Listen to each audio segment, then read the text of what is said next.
یک سازمان معتبر از حکومت تاجیکستان خواسته است که طلبات نو را درباره لباس بیگانه در کشور بکار کند.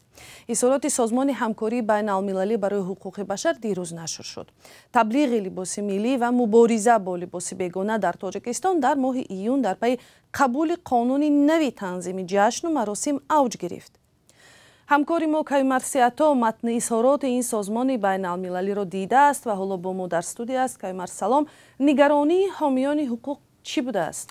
سلام به شما خیرامان و بیننده های عزیز. سازمان همکاری بین المللی برای حقوق بشر محدودیت را در طرز لباسپوشی در تاجیکستان تنقید کرده و آن را خلاف معیارهای جهانی حقوق انسان از جمله حقوق به آزادی بیان و آزادی پیروی از دین دانسته است. مؤلفان اظهارات میگویند که بر اساس قانونهای بین المللی که تاجیکستان هم آنها را پذیرفته است، هر کس حق دارد آزادانه انتخاب کند که چی بپوشد یا که چی نپوشد.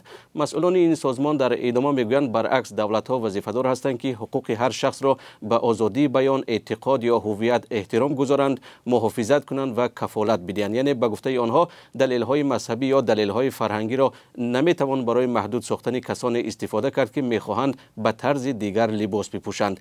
و در همین جا باید بگویم که خیرامان لباس بیگانه در تاجیکستان شرح یگانه ندارد، اما مقامات در آستانه و پس از قبول قانون نو بیشتر پوشش اسلامی را به مثل حجاب و چادر سیاه زنان هدف قرار داده بودند.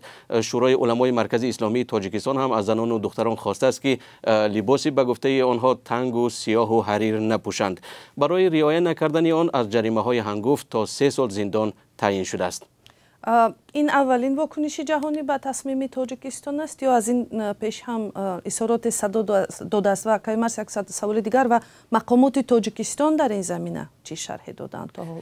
این واکنش اولی جهانی به تصمیم تاجیکستان نیست. پیش از این اتحاد جهانی علمای اسلام، شورای روابط آمریکا و اسلام و کمیسیون بین المللی آمریکا در مورد آزادی های دینی نیز قرار تاجیکستان را در مورد لباس بیگانه تنقید کرده بودند و این واکنش ها زمان بیشتر شد که ویدیوی سنجش زنان حجابدار در درآمدگاه بعضی از بیمارستان ها و صحبت و کارهای به اصطلاح فهمانده دهی با زنان چادرپوش در کوچه های تاجیکستان نشر و پهن شد.